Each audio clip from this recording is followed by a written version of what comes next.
what's your name? Sorry, I just asked you what should I ask? Jay. Jay? Hi, I'm Hashok Kumar and I'm Jay's dad. Hi, my name's Anita Hussain. I'm Jay and Mohan's mother. With hardware, tools, trucks, noises. Yeah, I mean, he's an active kid. He just runs around playing. His interest focus is very limited. He just jumps from one to another. He is also interested in books. I read him about 6 books today, and he has particular books that he wants to me to read him. And right now his favorite book is all the different trucks. Those would probably be his top 2 right now. I mean, not this anymore, but this one for sure. So he is very much interested in learning. I explain him things and then he understands right away and he repeats that. So I think he's a very intelligent growing boy.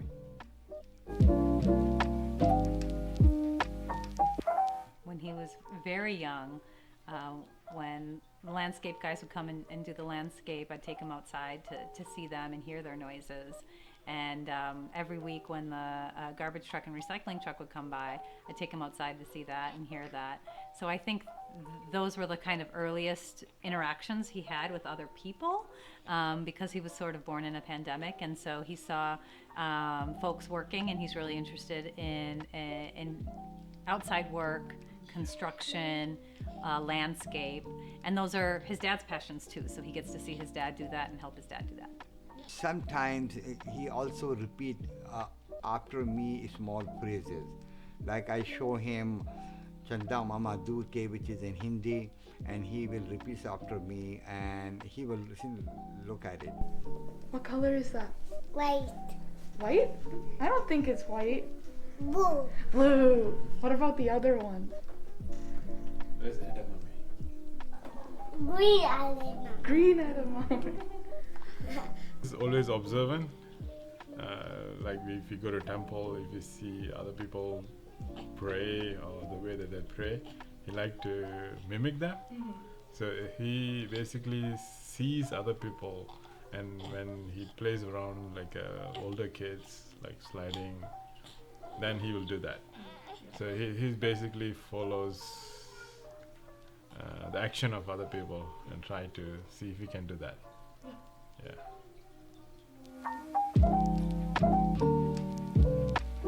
I was born in Malaysia.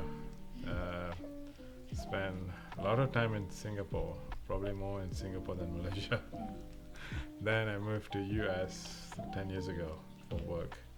So been around Asia, moved to US, East Coast, then West Coast, then Texas now. Yeah, yes, it's more traditional upbringing back home.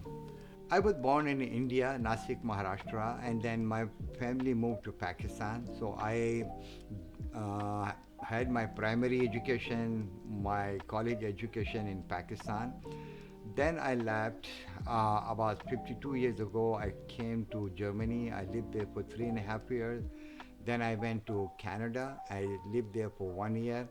And for about 45 years, I'm here in America. I was born and raised in Minnesota, and then moved to Atlanta, spent some time in the Middle East, Egypt and Morocco. I was in the Peace Corps in Morocco. And then we met in New Jersey. I was working at Princeton at the time, and then we moved to California and then moved here. So also kind of lived in many places, and I kind of have stayed in academia my whole life. I've kind of never really left college. Work-wise, I taught, and then transitioned into administration. And I think I'm very relational, so I enjoy being around other people, making friends, and being near family. So I'm very grateful that we ended up in Austin, because we do have a lot of family around here.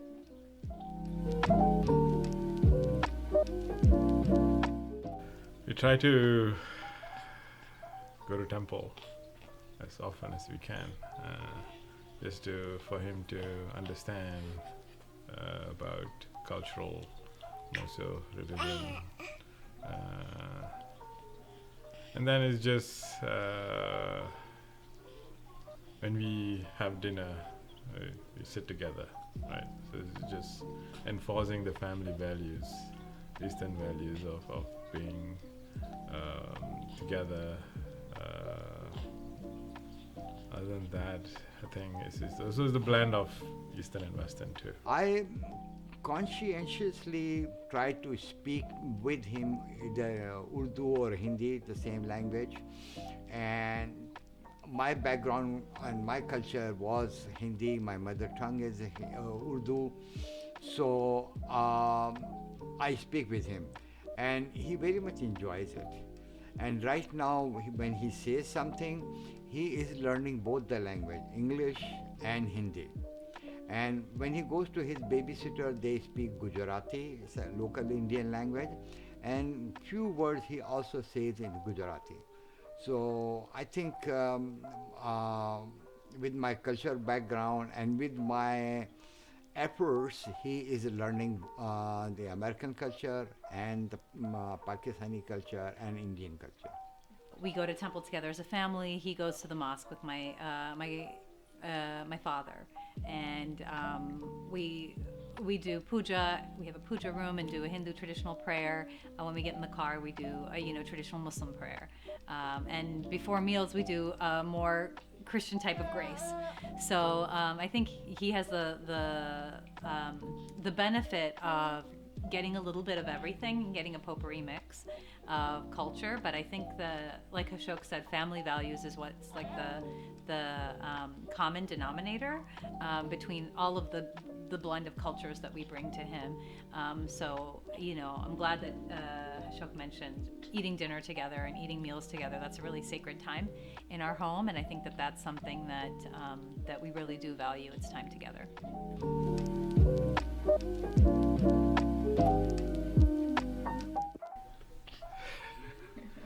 I think for him, he has always been the center of attention, not just between us, also his grandparents too, right? So he sometimes, most of the time, he get 4-to-1 attention, right? And then we tried our best to prep him with the younger brothers coming. I think he gets it. But then sometimes, just because he's been a young kid, his span of focus is always limited. He'll just run around, and then when he sees Mohan, most of the time initially he's been loving. Then after times he have this spike of energy. I don't know why he could not channel it, and then he'll just come and disturb him. Yeah, so I think it's normal. When Anita was pregnant, we were telling him that you will be a big brother. He didn't understand what, but when we will tell him, look, mommy has your brother in her tummy, and he didn't understand. But when Mohan was born, his younger brother, he looked at him and he saw that younger brother was sleeping all the time, laying all the time, and we are giving him so much love he got from us. So he was looking at Mohan, and then we tried to tell him, look, you have to be very careful, very gentle with Mohan. So I think he is now slowed down. He is not very rough and tough he used to be, because we are telling him be very careful with Mohan. Yeah, I mean, Jay was less than 2 years old when Mohan was born, so their age gap is pretty small, and eventually Jay's not going to necessarily remember a time where he didn't have a little brother, but right now he's still adjusting, and I think his growth hasn't necessarily been linear. There's places that he progresses and places that he regresses. Yeah, so I think we're just going to try to give him options, give him the right environments, the toys, the time and place to encourage his passions. And like Hashok said, you know, his passions are likely going to change. So really giving him the freedom to explore different things as he grows older. And that's true with both Jay and Mohan. Gagu. Gagu. Who's Gagu?